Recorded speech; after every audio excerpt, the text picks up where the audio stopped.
Steve Jenkins, Adam Jensen, Craig Johansson, Jeff Cook, Bobby McAllister, Nick McCluskey, Cameron Mertens, Justin Miller, Peter Mullenbeck, Chris Natale, Nick Natale, Matt Potter, Santa Maria Rivera, Anthony Sarden, Dr. Joseph Shamsuddin, Christopher Sorensen, Jeff Stock, Andy Stromberg, and Cameron Weaver.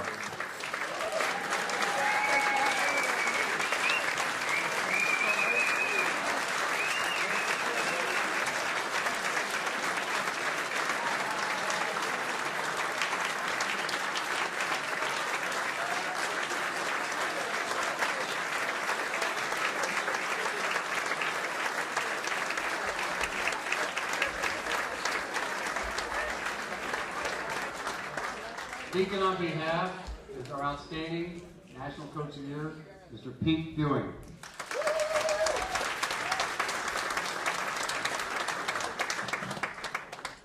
No, you cannot sit down.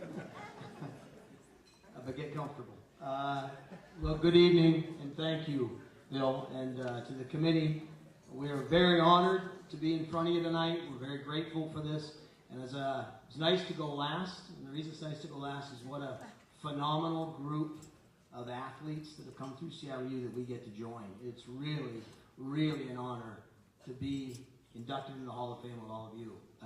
There's some tremendous stories, and I tell you what, I'm not kidding you. It is really an honor to go in with all of you. So I want to say, I know a couple other people have gone in. Timmy Allen, you and I were teammates.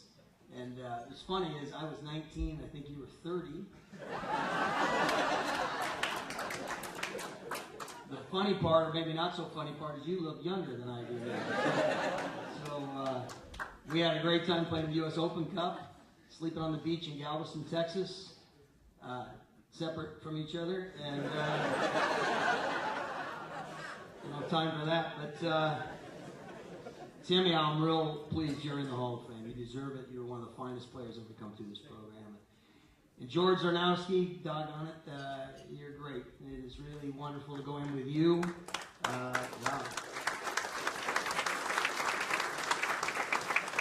It's interesting how guys are in that George was the 97 version of Bobby McAllister. Scored a lot of goals, very dangerous, always a threat. And both guys had opportunities to be pros, but decided instead to go on with careers. And George started in business and then decided to love to teach. He's a fantastic school teacher and coach now, so something we can be real proud of.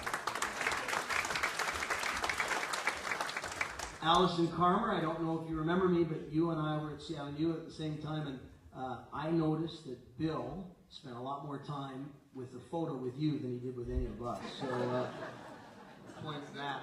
You're not stupid. No, that's good. That's good. So it is a big honor to go in again with everyone that's here. So I was going to say, I have a list. This is the team right here. And I was going to tell you about every single one of them, but all their names, no? All their names have been said. And I can just tell you that this group of young men is extremely special to this university, to the coaches. The things that they've done, I'll come back to it in a minute, but the things that they've done since the field. It was important what we did on the field. It was real important what we did on the field. It was more important what we did off the field, and it was most important what we did after the field. Yeah. And you're looking at a group of guys that one's going to be a dentist here pretty soon, which is great because I got a problem that I'd love to take over. One's going to be a doctor pretty soon. We've got school teachers. Jeff Stock has a sign on his refrigerator that says, Jeff Stock, the best man teacher in the world, from a fourth grader in Fife. And I honestly, I could go through, we got guys that are doing extremely well in business, guys that are doing the right things in business, right? We've got, good Lord, there's so many of you. One's going to the Marines soon, will be a second lieutenant, and Chris Sorensen. Jeremiah Doyle is saving a lot of fish. Hans Esterhazen is taking care of hedge funds. Two guys, and this is shocking to me, but I could use someday, Nick McCluskey and Justin Miller going into back surgeries with people and helping with spinal alignments. And if I ever get in that situation and if the mask goes over my face, I can just see McCluskey looking at me saying, Coach, you're going to be 6'2" when you come out of this. Some of them have gone on to get back to the game now as coaches, and that's really a lot of fun. It's fun. I'm talking. It doesn't change. It doesn't change.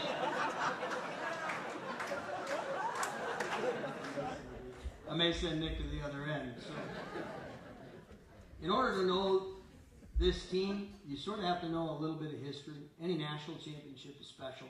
It has its own story. This team in 2003 beat Gonzaga at Gonzaga.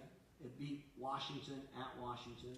And it beat the University of Portland at the University of Portland.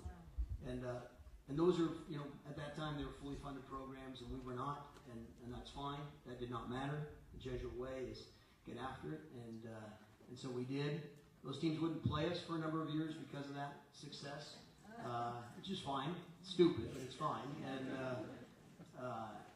And so, but we also, in 2003, left some really important wins on the table.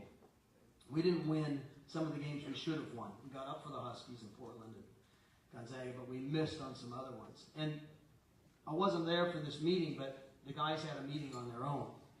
And they decided to get ready for the next season, for the 2004 season. And my understanding of the meeting was that they were goal setting.